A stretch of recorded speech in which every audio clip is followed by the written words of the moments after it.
Round one. Fight. Heroes never die. I'm Commander Shepard, and this is my favorite store on the Citadel. I used to be an adventurer like you. Then I took an arrow in the knee. Power, sex, power. They both come down to one thing. Hungry gamers.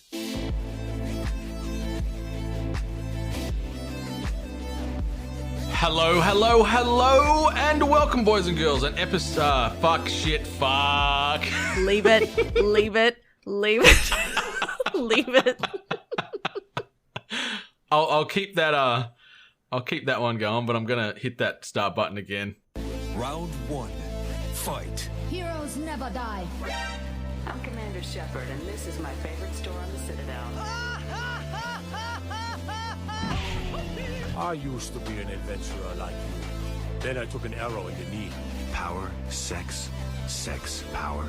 They both come down to one thing. Hungry gamers.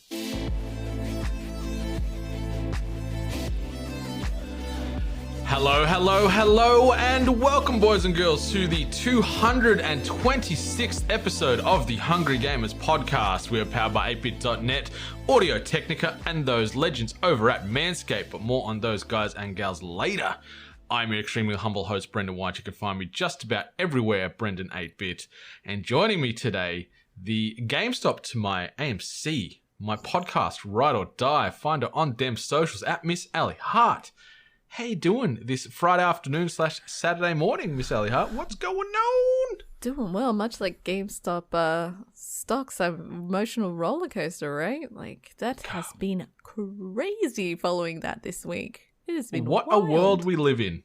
These are these larger than life crazy film parodies and reimaginings of real life situations are actually playing out right in front of our eyes, and it's awesome to see the little person fighting up against these big corporate fat cats, and yeah, it's made for some good watch along. Have not got any of those stocks myself, but it's been a hell of a ride to sit and sort of watch from the background. That's for sure. It's like I was bringing up before the podcast. It's like one of those instances where I think we may have spoken on the podcast about how their stock had gone to an all-time low. And, one of those opportunities where we should have probably taken advantage of that. Little did we know. Yeah, with Bitcoin. Yep. Hindsight is a beautiful, beautiful thing. You gotta risk it for the biscuit, as they say. Yeah. And I've got a little tiny little stack of Dogecoin that I'm sitting on to see if maybe I can retire on the back of this weird parody crypto that is gaining traction because Elon Musk has given it some love and a bit of rub. So all I needed to do is just get to $1, and then I can pull out and have a good chunk of cash. Unlikely, it peaked at about 10 cents, but who knows? There's always a chance. You have like this like really uncanny supervillain name now where we could call you the crypto collector. Like, it's you seem to just see what's out there and just grab a little from each kind, just to see what what succeeds. Sort of walking down the crypto street and just sort of picking these little crypto flowers, like from each garden bed as I walk through. Like, I looked in my wallet the other day and I'm like, I've got like some Bitcoin share and stuff like that, like from a few years ago. And I'm like, torrenting and everything, that could maybe become more of a thing and maybe commoditize this coin, but like it never amounted to anything. I've had more misses than hits, that's for sure, with crypto, but you got to be in it to win it. And something that we've been very in this week is IO Interactive's new smash hit. We've both been smashing on our Xbox Series X's, the beautiful black obelisks. God, they're nice consoles. I love looking at that thing beside my television. It fits in very nicely with the decor. But Miss Ali Hart, this was your first Hitman experience, if I am correct, right? That's right. I've never played a Hitman game, ever. I'm familiar with it. Like, it's not foreign to me. But I myself never really had a hands-on experience. So this was my first one. This was my cherry pop. So the cherry has been popped. Will IO have they been looking after you, enjoying your first experience here with Agent 47 and his various creative ways of killing many a person? I had no idea what I was doing. Like I have the basic understanding of you have a target, you have to kill them, don't get caught, you know, like that basic premise. But what I didn't understand was that there was like all these other things that I was like unlocking and all these other stories that were like happening. And I'm like, wait, am I supposed to do that now? Or am I supposed to like, so I got a bit confused and a little bit flustered. I was pretty good at stealing people's clothes. Like, I give myself a credit to that. Yeah, and I just kind of got a bit flustered at the start. I wasn't 100% certain how I was meant to be following the story and essentially completing the mission. But, you know, second round, I figured it out. I did watch more playthroughs, so I kind of understood what exactly it was telling me. I figure it was giving me ideas of also ways to kill the person, right? Like, they're like, hey, you've heard someone talk about Ingram, he likes to play golf. So that's giving you a cue to be like, oh, this is a way you can kill him. I thought it was like I had to go play golf with him or something. Oh, you're like, God damn it. Now I'm going to go tee I off. thought I was meant to be killing people. Now I've got to play golf. Yeah, it's a tried and true formula that they've been using for the previous two entries. And with Hitman 3, it's sort of the wrap up of this trilogy. So it's the end of this Hitman saga that they're talking about. Okay. I'm with you. Like, I've played the previous two in this trilogy, as well as like the originals from previous gen as well. And the game's great, but it can be very daunting. It feels like sort of overwhelming because it drops you in these massive, big living environments. Like there's 6 maps in Hitman 3 that you work through. And the first one that you drop into, you drop into like the tallest building in Dubai, and it's gorgeous for one. Like when you land and you're outside on one of these catwalks and just seeing the reflection of the sunset, and like there's people in hot air balloons, and you're seeing all that reflect off this big glass building. Like, it is a gorgeous, gorgeous universe that they've put together for 3. But yeah, all they say is, you got to go kill these 2 blokes. Yeah. How you get there is up to you. What you do on the way to getting there is up to you. So that freedom of choice is awesome, but it's intense because there's so many different people you meet throughout these levels, like just random NPCs that obviously, you can knock down, like knock out or kill if you're that way inclined, and take their clothing and their access cards and keys and weaponry, whatever they've got on them, to get you into certain areas of the game. And it gets intense knowing, like, you know, should I be in the waiter costume here? Do I change to the bar staff? Do I knock out that guard to get the guard outfit? Do I just walk around in my suit? Do I, you know, all these types of things? Because when you're not dressed for the area you're in, obviously that triggers a bit of suspect feelings towards you from NPCs. Yeah. Some questionable, like, outfits that should technically work. Like, if I'm a cleaner, I should be able to really go anywhere, right? Like, I'm cleaning, yeah? I don't know. There's a few times where someone kind of like shot at me because I was wearing the wrong clothes. Like, I thought I was wearing staff clothing, so that would give me more accessibility to areas, but I got shot because I was apparently not in where I was supposed to be. But speaking of like all these things that like kind of like show you and kind of like just happen in front of you, I went through this whole like father-daughter moment, and I'm awkwardly standing there going like, why am I experiencing this? Why am I witnessing this very deep and emotional moment between a father and a daughter? It's not like it took me anywhere. There wasn't an opportunity to kill someone there. It was just like I had to just witness a very, you know, emotional moment where a father's talking about leaving his legacy to his daughter, and I'm like, okay. Yeah, it's really well done in that the world feels very alive. Lived in, like, yeah. Every character you walk past or interact with seems to have their own little story. You know, some of them are fleshed out more than others, but just eavesdropping on random conversations to get those little nuggets to work out other ways to go about your time. Like, I don't want to spoil the plot or anything, but I think we could probably mention the sheer amount of creative ways that you can assassinate somebody. You know, that's something that this franchise is known for. And you mentioned the golfing thing earlier.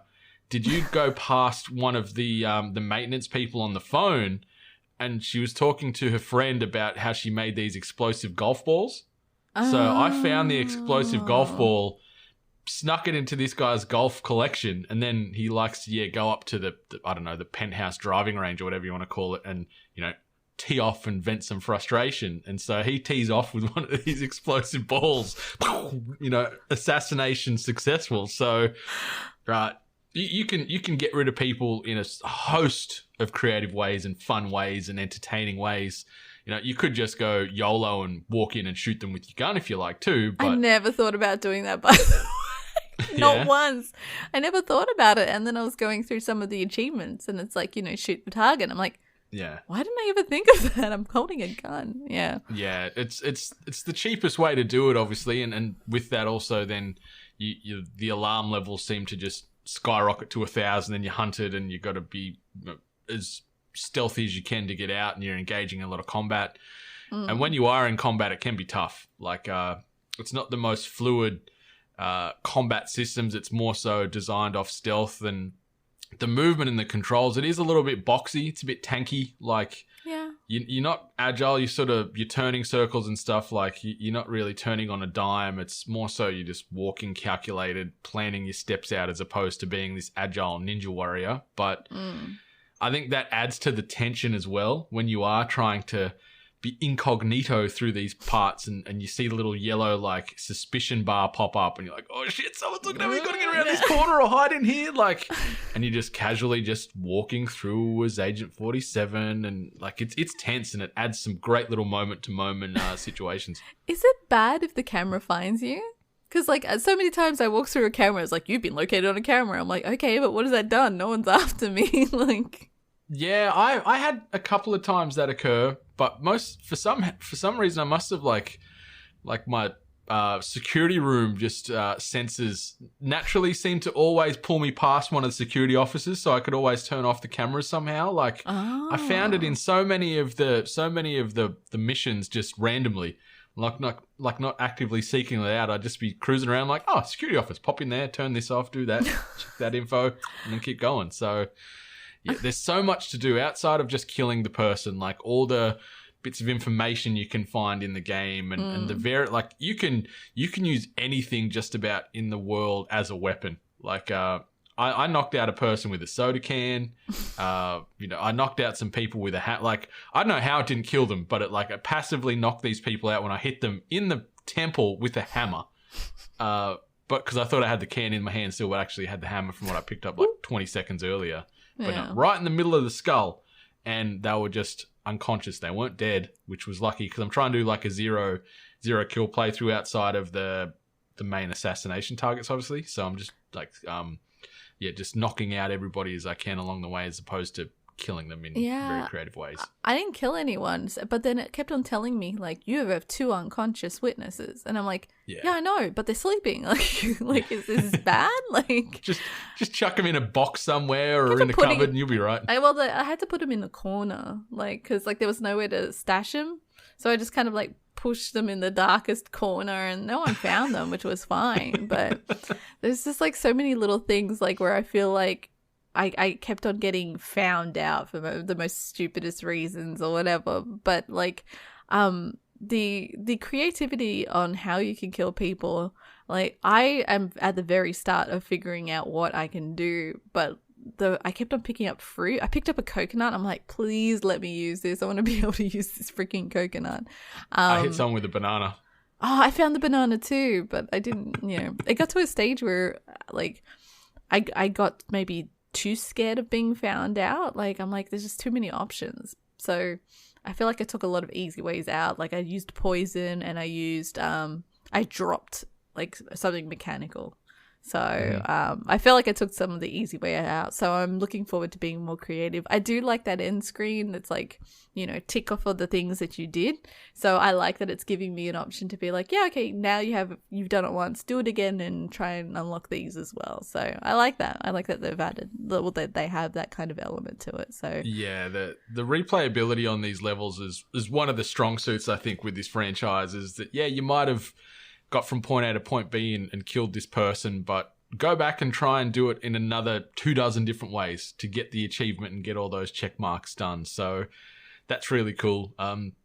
My favorite mission, I won't sort of go into the details of it, but there's a mission where you're in like a big, massive, like 24-hour German rave, and there's just people everywhere. And it's a really cool sort of change on it, because some of the targets are obviously on the dance floor and whatnot, and trying to work out how to get rid of these people when you're sardine canned in with all these other ravers at, like, I don't know, some ungodly hour is really cool. Like, it changes up the dynamic from like the hoity-toity English manner that you do in the second mission, and obviously running around in Dubai in the first mission. It's a nice contrast, but yeah, it's such a cool world. Agent 47's just a dude. His voice doesn't match his look. I'm going to say that. It throws me off every time he talks. I'm like, I'm not seeing it connect. It just, in my brain, it just doesn't seem like the right voice to the right body, unfortunately. Yeah, no, I get that too.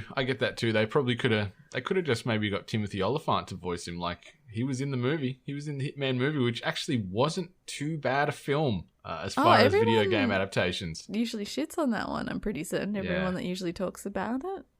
No, I didn't mind it. I didn't mind it. But I've also got like rose-colored glasses on for anything that old Oliphant does too. So maybe he gets like a +2 in Man Crush that adds to the score of the film. But yeah, it's awesome. It's really fun. It's very unlike most of the other games that are out or coming out soon. So it is a very different style of game to play through. And the fact that, there is only sort of 6 missions, but they're very focused. And, a mission could take you 2, 3, 4 hours, depending on how crazy you want to be running around, an hour working and 20 out this minutes. Universe. Yeah, like it can get tough as far as how you want to get from point A to point B. And I love what IO have done. And yeah, it's going to be one of the best games, I think, come the end of this year, as far as reviews and talking about it. And it's already a lot of positive light. Like, I think most of the scores are 9s out of 10s and things like that. So it seems to be a good ending to this franchise. And obviously IO now they're jumping on to James Bond game. Yeah. So I'd say we'll see a lot of these mechanics and styles translate to that world as well. It's just going to be Agent 47 with hair and drinking cocktails. So, but yeah, it's really cool. Well recommended if you've got some spare cash. If you want to pick up a copy. It looks gorgeous on new gen. Mm-hmm. I was constantly amazed by just the ray tracing, seeing just how the light bounces off and plays in a scene, and definitely it's so cool. Yeah, I was doing a bunch of like little artsy camera pans in certain moments just because it looked so nice. So yeah. One thing that frustrated me though, especially on that first mission, is all the outside window washer motorized scaffolds. None of them were working. It's like, couldn't I just jump on this and go right to the top? They're everywhere outside, and yeah, you can't move on at all. You got a special camera that can hack things. It's like, can't I hack the motor of this then to move it up? Nope, you can't. Didn't like that there were certain levels where I could be hanging off the edge and he wouldn't drop. I'm like, I would do it. Like, you're not that far off the ground. Drop, you asshole. But, whatever. Yeah. Bit of a sissy. Bit of a sissy boy. And another game that I've been playing, courtesy of Xbox Game Pass, made by Bloober Team, obviously Xbox or Microsoft exclusive, talking about The Medium.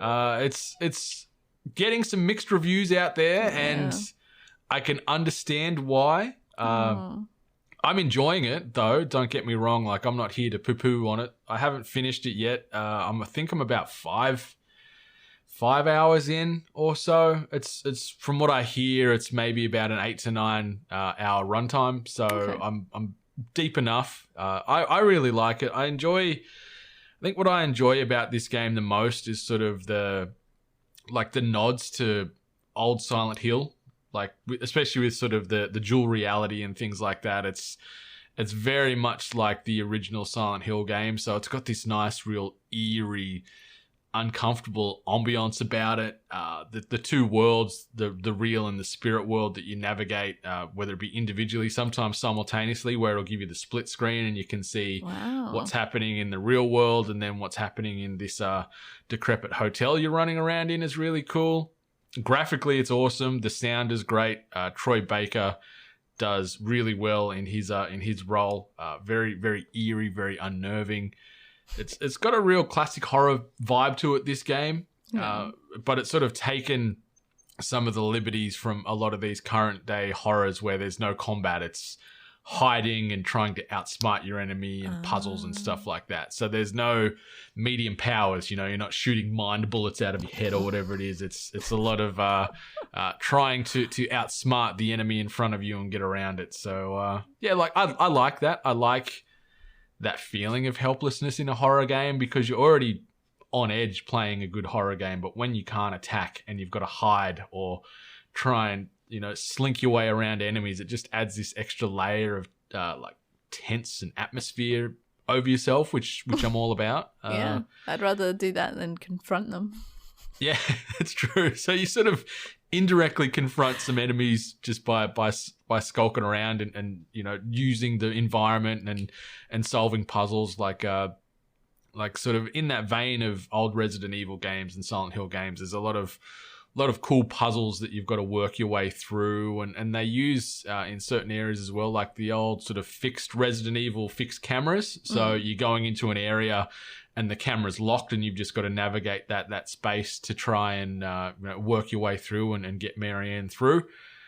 She does have some powers, but I won't talk about what they are without spoilers. But you've got this inside ability that sort of, if you want to compare it to like the detective mode or the detective vision from like the Batman Arkham games, sort of like that, to help you solve your way through. But I'm digging it. Like, I love a good horror game, and I love the old survival horror games, and that's what this game is, in a sense, just lacking maybe some of the polish from those games. Like, it's done well. The mood is great. It's got a really cool score, which is actually done by Akira Yamaoka, I think you pronounce it, who actually scored the original Silent Hill games. So you can sort of see that continuity from that sort of sound into this vibe. The hotel, like the dilapidation and just this rundown, busted ass place, has got a really cool mood, and it encompasses, I guess, all the bad stuff that's happened in these walls. It's really, really great in that aspect. Aesthetically, it's gorgeous. The sound's great. The movement is a little bit old tanky, like in those old throwbacks. So it's kind of cool that it scratched this nostalgia itch in a way, even though it is a new release game. It just doesn't have some of the polish that I guess I was hoping for. Like, it's maybe a 5.5 to 6 out of 10, maybe. Like, I'm enjoying it. That's pretty low for like how content you sounded with it. So yeah, I think yeah. I'd say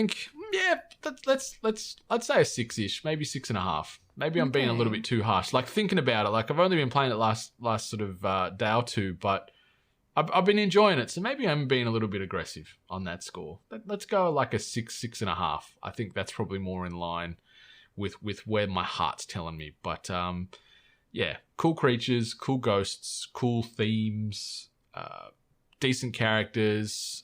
Nothing sort of feels too watered down. It's got some huge moment-to-moment situations in the game. The voice acting's great. The soundtrack's great. So yeah, maybe I'm being too mean. Maybe I need another coffee to pep myself up a little bit. But possibly. Yeah, it's cool. It's cool. It's sort of like a reimagining of the old classics, but just lacking a couple of things to maybe push it over the edge. But I'm digging it. I think you might enjoy it. I know you're not huge on the horror games and you get a bit scared, but maybe give it a look. maybe give it a I look. mean, it's on Game Pass, so I can afford to give it a look. At least give it a try. Yeah, I think so. Like, yeah, Bloober team are doing well. Like, obviously, they did the Layer of Fears game and Observer and stuff like that. So shifting from those games to the third person, it seems to have worked for them, and it seems that they've got a potential cool franchise here that they could have some fun with in the future. But yeah, I'm digging it. Yeah, disregard my 5.5. let's go with a good 6.5. I'm feeling upon immediate reflection. So no, I think that's a good score. Yeah, it's not too bad. Not too bad. Yeah, no, I just love a good horror game, and this game's what was the metric we used for the movies? Was it just okay? It's okay. Was that the metric we used for? Yeah. So for Wonder Woman, where it's like it's passable, like it's good for one watch. So I guess you could say this game is good for one playthrough. It's okay. Yeah, it's all right. Yeah, it's fine. Yeah, it's fine. It's fine. Yeah, that's the metric. It's fine. And yeah, just we're starved of a lot of horror games or a lot of good horror games made with a big budget. And this one, there seems to be a lot of love and care from Bloober team involved, and it's nice to see not only Xbox get an exclusive that is pretty good. It's okay. It's fine. It's fine. It's a 6.5. Disregard my other score. It's a 6.5. Scrap the 5.5 I said. But yeah, it's cool. It's cool. It's got a really cool mood and really good vibe to it. It's the vibe. It's Marbo. It's Marbo, baby. All right, but that's what we've been up to. Unless there's anything else you want to highlight, anything you've been watching or else you've been playing or doing. No, still just chugging through Breaking Bad.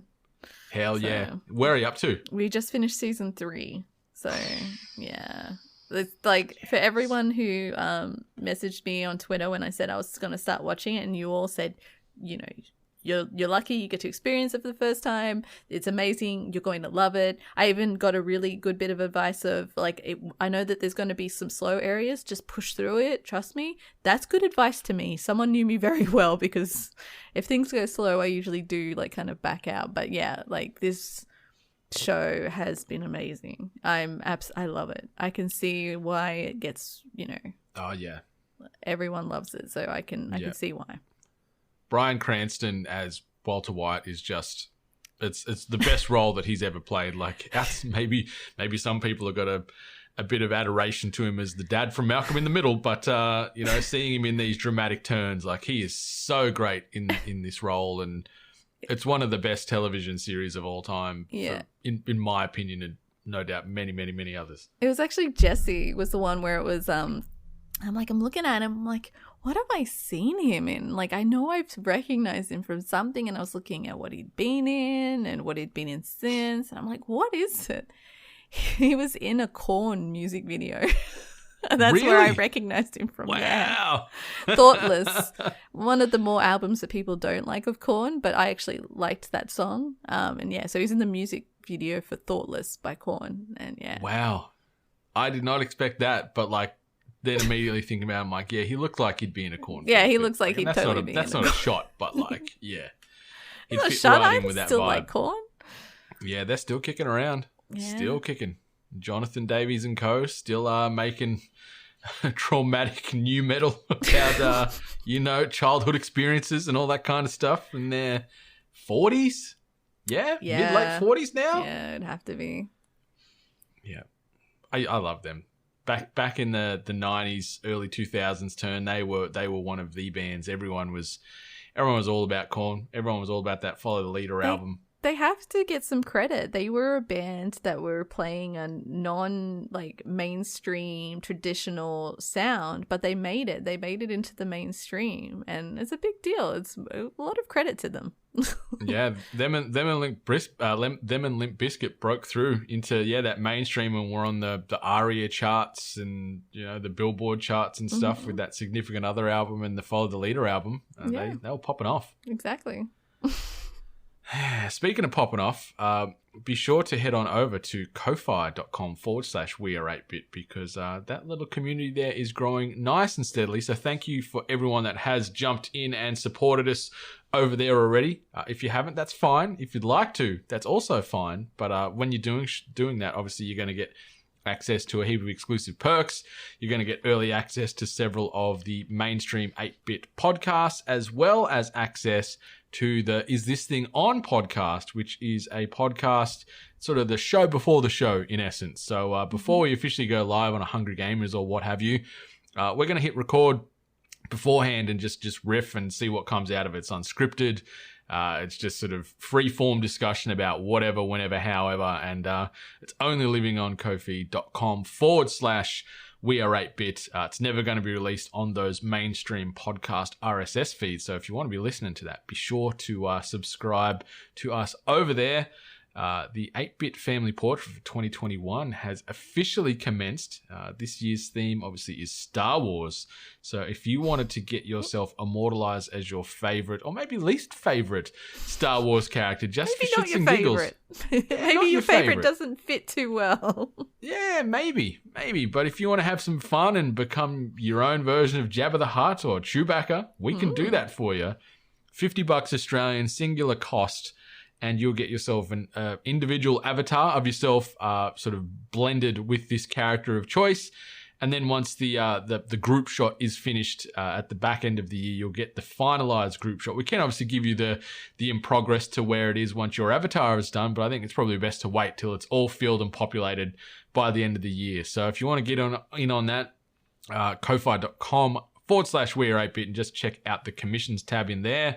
On that front as well, we've also got our 8-bit Founders coins live on there too, and that is a coin that once they're sold out or distributed, that is it. We're not going to re-release these. These are a very exclusive Founders coin. The proof that we received looks phenomenal. They're actually going into print or press, I think, today or tomorrow, so we'll have them back in our hot little hands in the next couple of weeks. And once we get the photos of the finished coin, we'll share those around. But you can get one of those shipped to you anywhere in the world for the low price of around $25. Do you think that's a fair price? I think it's a fair price for coin, 25 buckaroos. A little bit of 8-bit limited edition exclusivity. Yeah, something you can hold on to. This is the start of our currency taking over the world. If GameStop and things can do it. The 8-bit coin, 8 Bitcoin. It's there's hope for us yet. We just need to get a notable celebrity to get on board and put it in their Twitter bio or share it. So we'll have to pull our resources to see who we know that's got some celebrities. clout. Yeah. Can we interest you in some 8-bit coin? Yeah, that's it. Yeah, 8-bit coin. What are you selling? 8-bit coin, baby. So yeah, get in on those. We will have some more commissions dropping throughout the year with exclusive merch. On the topic of merch, obviously shop8bit.net to check out our new sexy merch store. Obviously, we mentioned a few weeks ago, it's going more sort of a streetwear, general fashion as opposed to just those generic gaming shirts, just to break it up a little bit. That way you can wear this to a date. You could maybe wear it to work. You could wear it in the streets. You could wear it in the sheets. You could wear this wherever you like. And look and feel good with some exclusive 8-bit swagger. So, check that out. And once you're done checking that, obviously be sure to rate, review, subscribe us, as well as all the podcasts from the 8-bit Podcast Network, or the other podcasts you just listen to on the reg, because those ratings and reviews help keep the emotional lights on in our hearts, means an awful lot, costs you nothing apart from a little bit of time. And just makes the world a better place. Lift those up around you. Share the love, pay it forward, all that kind of stuff. But let's get moving. Now, Miss Hart, have you ever wondered how Agent 47 keeps that body of his sleek and hairless like a sexy stealth missile? Have I? Well, the Perfect Package 3.0 kit by Manscaped is how, Miss Hart. Everyone's favourite assassin works closely with the purveyors of perfect pubic hair, and it all starts with the Lawnmower 3.0. Is complete with a patented ceramic blade and advanced skin-safe technology. This thing is like wielding a garrote, and your crotch fro won't even hear you coming. It also comes with an assortment of other liquid formulations to round out your grooming routine. Some of these liquid tools for your family jewels includes the Crop Preserver, an anti-chafing deodorant that will keep you incognito in the tensest of situations. This is a total game changer that allows you to take down your target in a host of ways while staying cool, calm, and collected. Next up is the Crop Reviver, a spray-on ball toner that adds a nice layer of sheen and protection for your famous barcode. The perfect package also comes with a handy travel bag, disposable shaving mats to hide that unconscious odor that you just stripped naked, and a set of the comfiest anti-chafing boxes you have ever worn. This is a perfect package for your perfect package. And listeners, you can get 20% off and free shipping using the code 8BIT at manscaped.com. That's 20% off with free shipping at manscaped.com using the code ATEBIT. Remember, people, nobody wants a dirty, dusty, broken phallic controller. This week's news headlines. Miss Hart gets Sonic a strepsil because he has lost his voice. Yes, that's right. Roger Craig Smith's stint as Sonic the Hedgehog seems to be over, at least according to a slightly vague Twitter post. Earlier this week, Smith tweeted, 10 years has been an amazing run, adding some blue hearts and hedgehog emojis to give a little hint as to what the post was about. Much love to the fans who've been so kind. It's been an honor. Onward to new zones. So, Roger Craig Smith, he's out of here. He's got to go fast somewhere else. Maybe to the unemployment line. Because Sonic and Sega are done. He's a Batman voice, isn't he?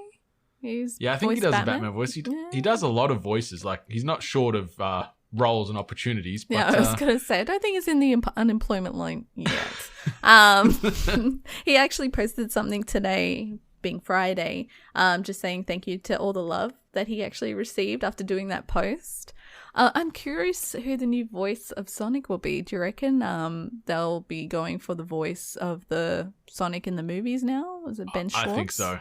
It makes sense. That way you've got continuity between the first movie, the sequel that's getting worked on, the impending Sonic the Hedgehog games and crossovers. Having that same recognition through the entire world would make sense. Would make sense to me. Because he does voices on DuckTales, so he's very familiar with voicing cartoon characters and whatnot, and obviously doing the character in the movie. So I guess, yeah, maybe he's been given the role full time. Yeah, I guess he's the be all and end all of all things Sonic. So yeah, we'll see what happens with Sonic and Jim Carrey and James Marsden in the inevitable Sonic the Hedgehog 2 movie. And yeah, onwards and upwards, Roger Craig Smith. We wish you well, and yeah, no doubt it's not going to be the last we see or hear of him. And yeah, Sonic is going to be around until we're all long since dead. But yeah, Morbid. It's not a bad thing. You love Sonic. He's your boy. He's mine. He's the one I grew up with. No plumber. No plumber. No plumber for me. Wouldn't surprise me if this next company owns an assortment of plumbing paraphernalia. Chinese tech company Tencent continues to increase their gaming reach. This time it sees them investing 30 million euros into the French studio behind Life is Strange and Tell Me Why. We're talking about Don't Nod. This wave of funding is to help it realize its, in quotes, self-publishing ambitions. As part of the deal, Tencent will be able to fill a seat on Don't Nod's board of directors. And here's a quote from the Don't Nod CEO. "We are delighted to welcome Tencent as a Don't Nod investor," Chairman Oscar Gilbert said. "This is a real expression of trust from a key online game leader, which is behind a number of success stories and has invested in several leading companies in the video game industry. Through this partnership, Don't Nod is perfectly positioned to take advantage of the various growth drivers in the video game industry, in particular in China and on mobile platforms, in cooperation with an industry leader. The capital increase announced earlier this week will enable us to step up and boost the rollout of our development plan, which aims to capture more value from our original creations by self-publishing more games," end quote. So, it's awesome. I'm always happy to see smaller or independent studios find their footing and get more exposure and have more freedom to build these worlds and characters and titles that they like. But Tencent, like, you know, they're involved in everything. I wouldn't be surprised if they don't own half of me by now. Like, you know, they are one of the biggest companies in the world, and they are just, you know, they've got their fingers in every single pie.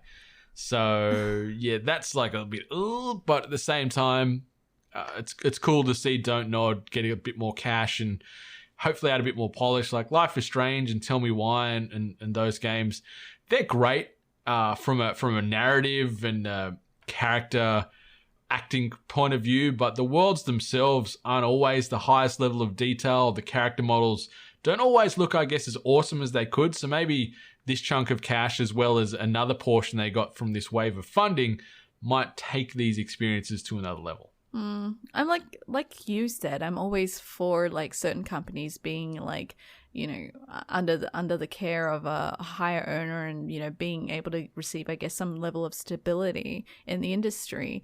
But Tencent is notorious for being in the news for, you know, bad behaviors, bad practices, and dodgy kind of situations and whatnot. So it's kind of interesting that Don't Nod with the game franchises that they have, which are very, you know, very wholesome and very grounded, working with a group like Tencent.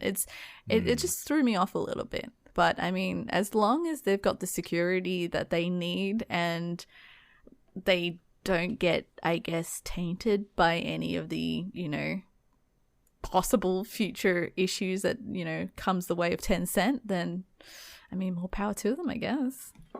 Yeah, like it'd be interesting to see how it plays out, and I'd say Don't Nod for the most part will just keep doing their thing, working autonomously, just with a bit of Chinese influence in the back end. But you know, talking about breaking into the Chinese market and mobile platforms, that's obviously Tencent's biggest strengths. Yeah. So it could lead to more eyes and experiences on their products and IP. So it could be a win-win. But yeah, Tencent's got, as you said, such like a dirty name out there for things they do and or things they're not doing, and yeah, it's just the rich getting richer, really. You know, they cannibalize a lot of the market. They buy up so many studios or buy portions of so many studios and gaming and tech companies. It's insane. Like you look at the list of things that they've got partial ownership or stake in, and they're in everything. It's insane. It is insane. But yeah, hopefully it all goes well for Don't Nod. So, Miss Hart, would you like to toss a coin to your Witcher while doing 200 kilometers an hour down the M1? Well, you can. Okay. That dream will soon become a reality thanks to Tesla's soon-to-be-released refreshed versions of the Model S and X. Following on from those fantastic Xbox naming conventions there. I love it, Tesla, even though the Tesla models, they were out for a while. Both models shall be equipped with gaming hardware supporting up to 10 teraflops of processing power, which theoretically puts these cars within the ballpark of a new generation console. For example, the PlayStation 5 is around 10.25 teraflops in power. The new Model S and X are fitted with hardware to power Tesla Arcade, an in-car gaming system that is already available in current Tesla models. The difference is that previous models are only able to run less demanding games such as Cuphead and Cat Quest, second one I've never heard of, while the promotional materials for the new Tesla models show The Witcher 3 displayed on the 17-inch central console. This suggests a significant step up for the car's gaming potential. Righto. Elon Musk. I'm not complaining, but righto, what are you doing? He's a bit of a quack. Didn't he also mention that you can play Cyberpunk? He did. I'm almost certain he said you can play Cyberpunk. He's actually said a few mean things about like the game crashing and stuff like that, where I think he said the game can crash before your car crashes or something like that. So yeah. These the playing games in a Tesla, I get it, and then I also don't get it. You are paying for a novelty. Like the Tesla can be quite the novelty car. The things that he throws in there, like he's just a big dork, and he's obviously every time he does it, he just says, "Why the hell not?" and he does it. So, I mean, I wouldn't be angry at it if I had a Tesla and he's like, now you can play video games in it. I'm like, okay, cool. The Witcher though, on like a little screen, like the screen's not little, but it's like, I don't know. Like it is sort of like two and a bit times the size of a Switch screen. So, I guess, but it's just, as you said, it's just Musk doing Musk things. Like it wouldn't surprise me if he incorporates his flamethrower technology into like the back mufflers. So when you hit the gas soon, it like shoots out fire out the back of the car or something. Like he's a full grown kid. And he's got that much money, he can just do whatever the hell he wants, whenever the hell he wants. And this is just another example of that. Like Tesla Arcade. Yeah, I want to play my game sometimes while I'm driving my car. Well, I can do it because I'm going to build this and put it in these cars. Oh, so, FYI, like just so people know, you can't play the game while you're driving. Like it's usually when you're in like stationary, like you're in park. That would lead to many accidents. Many lawsuits. Apologies for the misleading headline there, but I thought it was the best way to explain it in an incorrect way. All right, the next one, Tomb Raider and Chill. Netflix and production company Legendary are working on a Tomb Raider animated series. The announcement was made by the streaming giant on Twitter this week, with the series to focus on Lara Croft's adventures after the Tomb Raider reboot trilogy, which was released between 2013 and 2018. The series will be penned by Tasha Hua, who's also behind Netflix Witcher prequel Blood Origin. They will also act as executive producer alongside Jacob Robinson, president of animated focused production company Tractor Pants. Also joining as executive producers are the production company behind the Sonic the Hedgehog film. So, Tomb Raider animated series, okay. Like we also got a King Kong animated series announcement this week on Netflix as well. Also the debut of the Godzilla vs. Kong trailer, which just looks all kinds of bananas, but I'll still go to the cinemas and watch it because I'm a sucker. But Tomb Raider animated series, it could be kind of cool. I mean, you reckon? Are you in? Could be. I guess it depends what kind of tone they go for, and also maybe how stylized it is. Like, can you imagine if they went to like the OG PlayStation graphics and she's like, square chested and all blocky and stuff like that? Like that would be phenomenal. I'd watch the hell out of that. Yeah, I mean, like she's adventurer, treasure hunter, so femme Indiana Jones. So will it be gory? Will it be risky? Like, Lara Croft has had a rough run in, trying to get her on the like big screen, small screen. Like the movies, personally, I don't feel did her justice when you had Angelina Jolie and then obviously the recent version, which I don't think got much of a great write-up.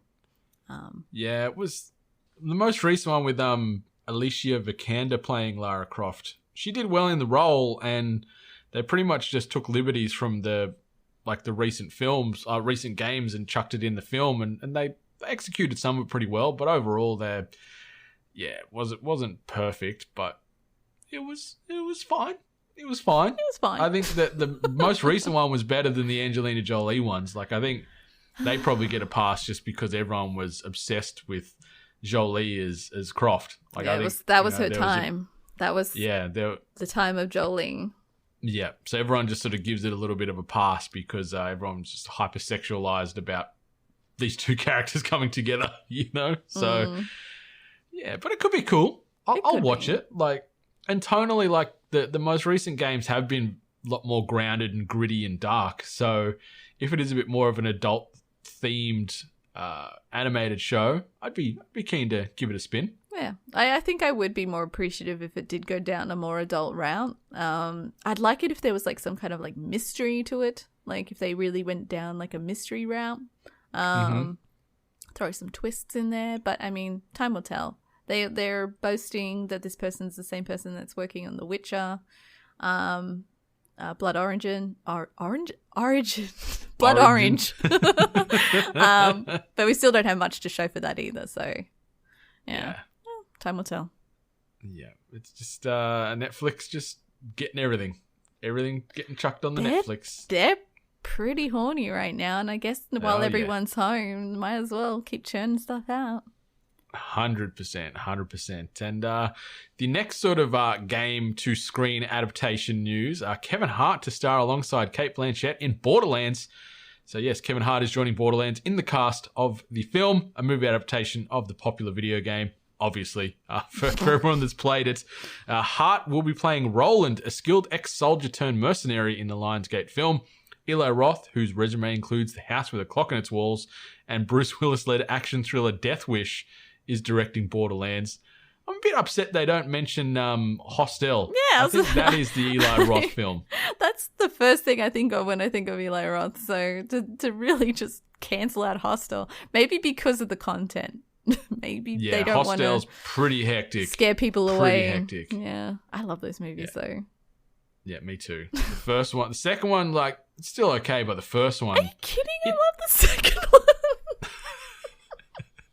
It's so They made me scared to travel for a long time. Oh yeah, I'm never going anywhere by myself. Never stay in a hostel. But yeah, sorry, the second one was still pretty badass. There was a baller move in that one. Oh, pun intended, I guess.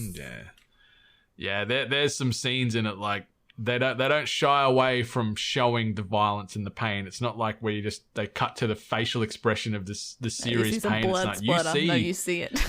Yeah, you see what's going on there. Yeah, peak Roth. Like The House with a Clock in its Walls. I actually really enjoyed that movie with Jack Black and Cate Blanchett. It had sort of some real like Goosebumps vibes to it.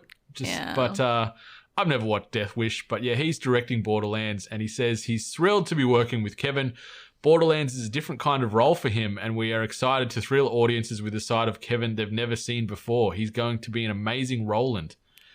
So does this mean they're going to try and take out what Kevin Hart does best, and that's sort of just the loud sort of comedy and, that kind of thing he does? Like, because I just pictured him playing the same sort of role he's done for Jumanji in this, but now they're saying it's going to be different, like they're going to try and dial him back. I doubt it.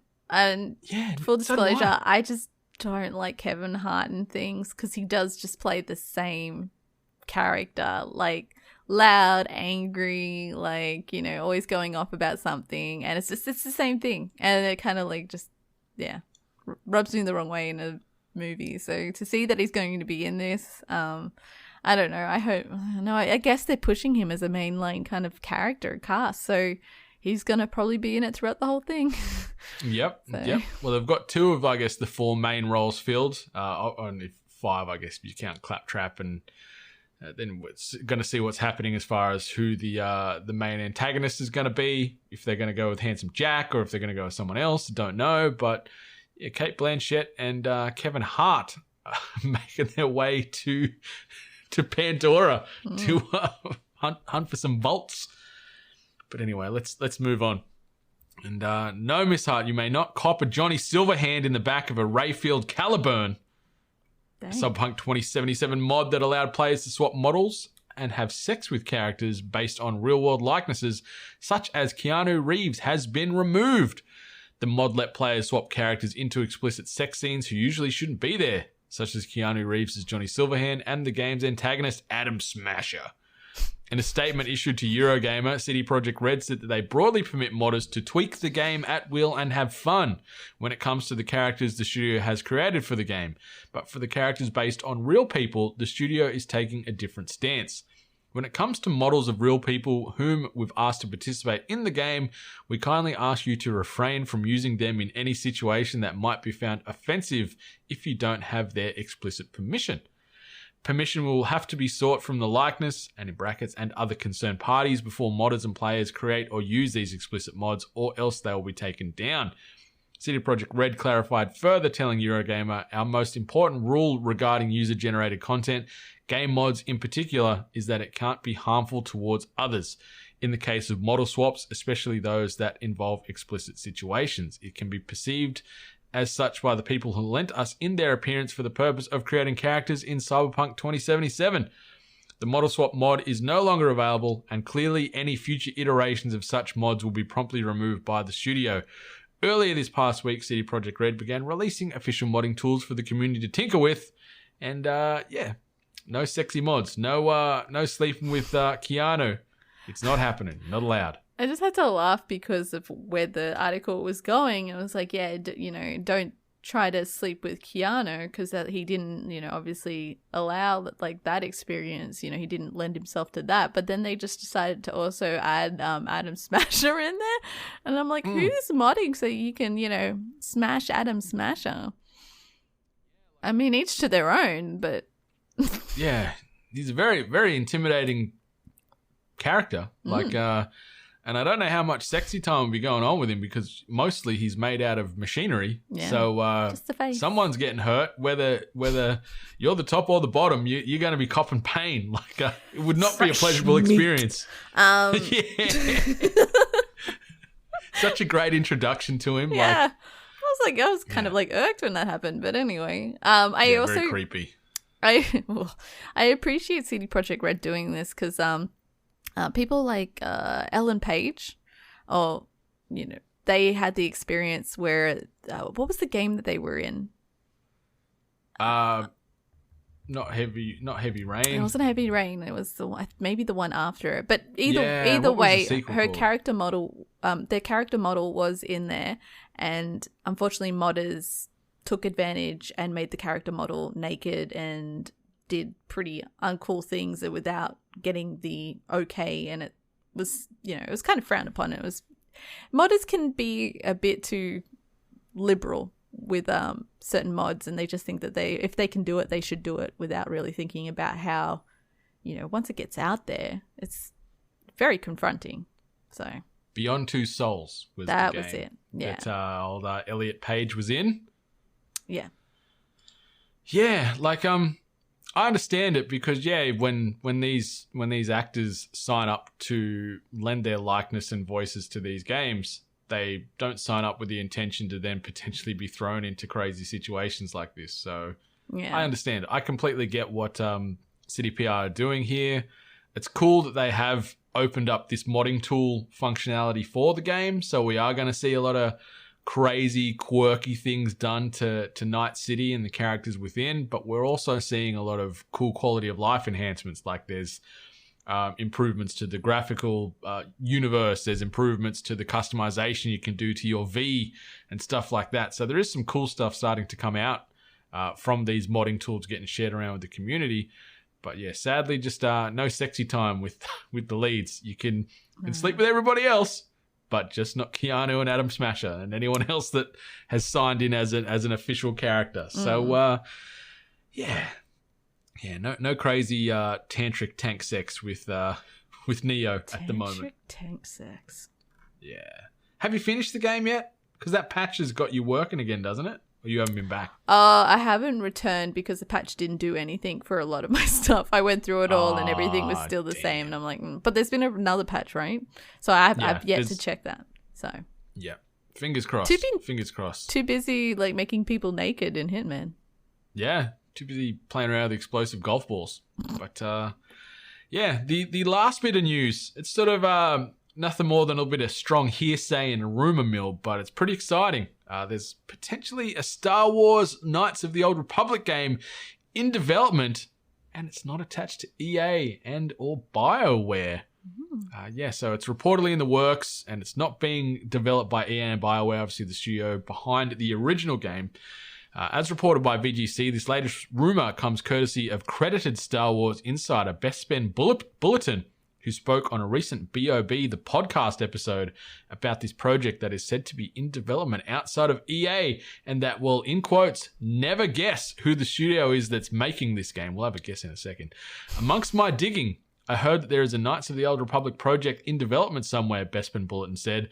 I talked to a couple of people and I also found out that Jason Schreier said that it's not with EA and we'll never guess who the studio is making the game. Bloomberg's Jason Schreier had previously spoken on a potential KOTOR project both on Reset Era and Twitter, and his words echo Bespin Bulletin's comments. Furthermore, Wushu Studios' Nate Nadja also took to Reset Era in response to this to say it's not as mysterious as you think. It's just not a household name most people are aware of. So, a bit of KOTOR, maybe back into these fantastic games. One of the classics from the OG Xbox days. I cannot wait to see what happens here. Some more Darth Revan action. I don't know where they're going to go with this, bringing maybe him into the mainstream canon. I don't know, but I'm excited. If you're gonna throw a dart at the studio that's making this game, who you got? I don't like these like very ambiguous like comments and statements. Like, it's not a household name that you would be aware of, but it's not as mysterious as you think. Like, that just throws me around because then it's like it's obviously not one of the big ones, but you've heard it before. I don't know. Like, I honestly can't think about who they could be referencing to. I'm gonna say Obsidian. That's where I'm gonna go. So, like, they're a big name. They're household, I think. You know, they've had success in the RPG worlds with the Outer Worlds and Fallout New Vegas and a host of other games.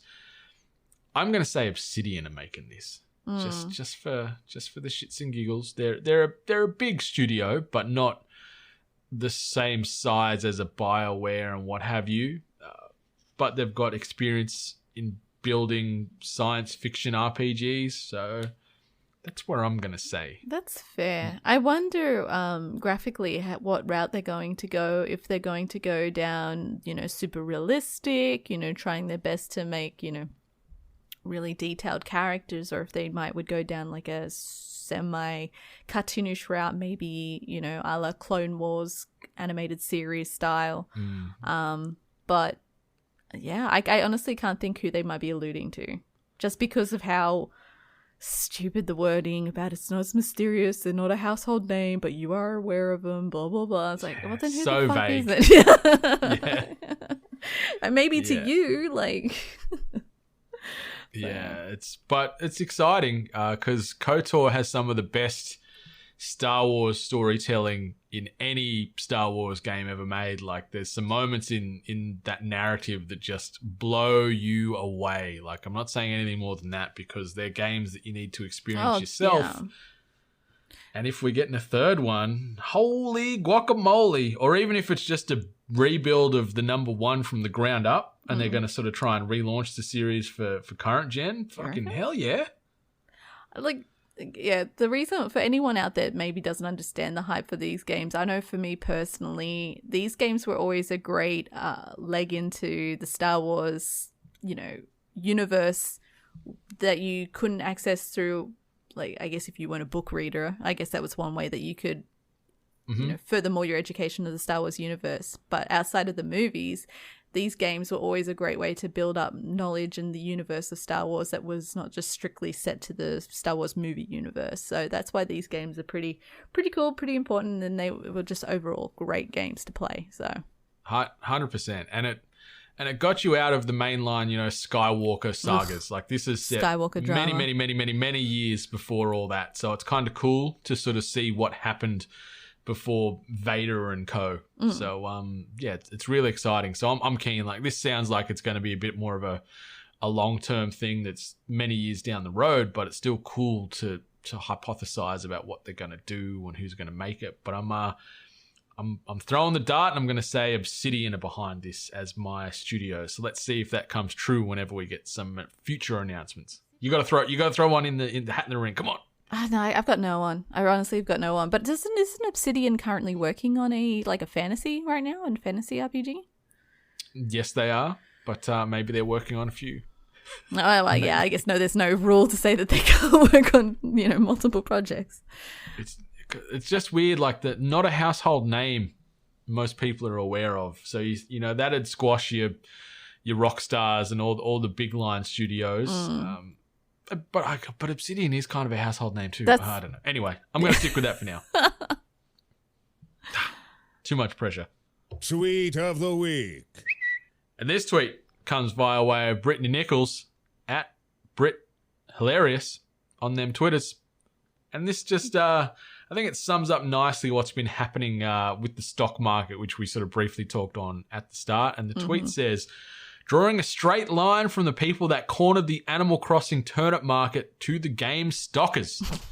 So, yes, we did have some pretty extensive discussion on the turnip market hustlers this time-ish last year, Nelly, when this was peak. Oh, Animal Crossing came out in March, right? So yeah, a bit further down the line, but yeah. Close, 10 months earlier.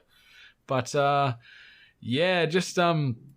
like, I don't even know how to begin to explain the GameStop situation. Like, there's so many cool tweet threads and even just Reddit threads explaining what these people on Reddit are doing and sort of unifying against the big corporate fat cats. But it's so cool to see because GameStop and even AMC, like there was fears that both of these companies were dead men walking for all intents and purposes and were potentially looking to file for bankruptcy, especially AMC. Like no one can go to the movies. And now with this Robin Hood-esque rallying, but not the Robin Hood stock market app, because that's in the shit too, because they closed it down and tried to restrict trade. Yeah, there's new life, and they're talking now about these companies that are going to prosper due to these rogue Redditors unifying and banding together to get these stock market prices back up and make these businesses a future success. But it's crazy, Miss Hart. It's been a crazy week in the trade world. It's been interesting, though, because, like, I myself have just learned a whole bunch of stuff about stock just because, I've wanted to kind of get a basic idea of how this started, why it happened, why is it apparently bad to the hedge funds and whatnot. So, we all learn something when these kind of situations happen. It's important to stay educated and informed, though, because they are worried about some people who kind of just jumped in for the sake of it without actually understanding how stock markets work, et cetera, et cetera. But yeah, it's been a very interesting week learning about it. And I did like this tweet. And there's been actually a few tweets that have kind of like linked it up saying, yes, it makes sense that people like gamers who were already familiar with a, turnip stock market in Animal Crossing and how they've used that to, then proceed to boost up the GameStop, stock. So I thought it was very funny. It's great to see. And there's so many cool ways to explain it. I think my favorite one I had a chuckle about was talking about, like, I've retweeted a Taylor Swift comparison thread to how this all works and whatnot. And it was just cracking me up. But if you are getting in on this or stock trading or crypto or whatever, only put in what you can afford to lose. That's the biggest thing.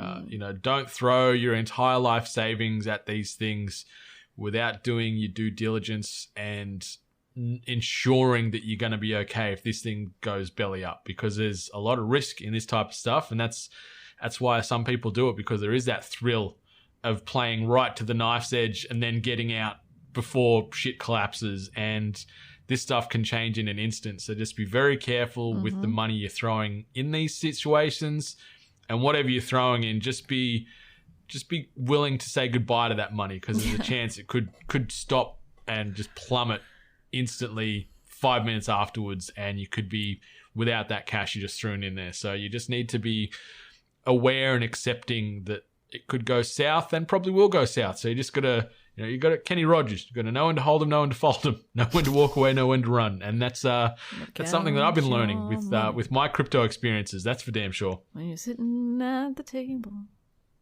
It's one of the best. I love that song so much. Song. I actually really adore that song. Yeah, and it's got so many great little life lessons you can take away from just those lines alone. Like, be like Kenny Rogers, be like the gambler. New releases and events. All right, a smattering of releases coming out this coming calendar week. We're getting Neo 2 The Complete Collection, Neo 2 Remastered The Complete Collection. And then we're also getting the Neo Collection, all dropping at the February the 5th. We're getting Kinetic Edge on the PC on February the 5th as well. Werewolf, The Apocalypse, Earthblood, just rolls off the tongue, coming out on February the 4th on every platform. Blue Fire on the Switch and PC on February the 4th. And then on February the 2nd, the sort of enhanced edition of Control for the PlayStation 5 and Xbox Series X/S. And Destruction All-Stars on the PlayStation 5, one of the announced launch exclusives that I actually bought, and then they pivoted and said, it's actually going to be free via PS Plus. Managed to obviously cancel my pre-order, get all my money back, so that's okay. But that's coming out on February the 2nd. Free PlayStation 5 exclusive title. The fact they're giving it away for free, I don't have the highest of hopes for that little ditty, but yeah. Couple of games that, what were old is now new in Neo 2 and Control, and then a couple other games. There's nothing I'll be throwing some cash out this week because I'm going to get the Medium finished. I'm going to maybe play a bit of League of Legends with you maybe this week. Yes. I've been kind of, poked stabbed, hit over the head with a brick by NATO about playing LOL. So, but full disclosure, he's, going out there and taking the time to teach us all and take us under his wing. So I do appreciate that. I've only recently just figured out that you can only download it off the Riot launcher or something. So because I was like looking for it on Steam, I was looking for it. Like, where's this damn game? It's so popular. But yeah. Just make sure once you've downloaded it, when you're setting up your profile, just make sure you set it as OCE, not North America. Yes. I know you'd naturally probably go NA now because you're over there, but there's no cross-pollination with those regions. Okay. And mine automatically set me up as NA and I couldn't play, so I had to delete the account and build a new one, and it's the whole thing. There's no really realm transfers at the moment. Ooh. Yeah. Okay. You used to be able to transfer across the realms and the regions, but they've closed that down for now for I don't know what reasons. But no can do right now. Yeah. But Miss Hart, that brings us to the end of episode 226 of THG. Anything you want to say before we close down the studio for another week? No, I think that's it. Everyone stay healthy, stay happy. That's true. That's true. I was healthy debatably the past week or so. For anyone that's probably been following on my Instagram stories, if not, obviously at Brendan 8-Bit on them socials. The giant lemon meringue pie, I didn't finish it in time. I got down, there's maybe an eighth of the pie left come expiry date, and I just couldn't do it because that last day of quote-unquote goodness of the pie on the expiry date itself, by then the crust didn't really have its crunchiness anymore. It was starting to get a bit soft and soggy, and I'm just like, you know what? It ain't worth it. Sorry, Roberto's fantastic pie, but I can't do it. So I had to. A lot of pie.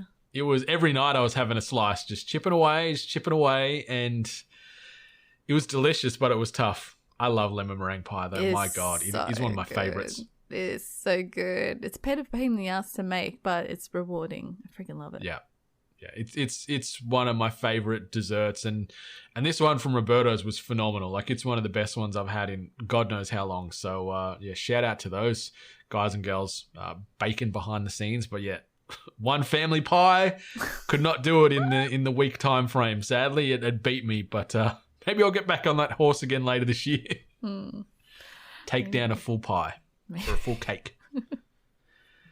But yeah, this has been episode 226. 8-Bit Nation, thanks for your support. See you next time. Much love! And stay hungry.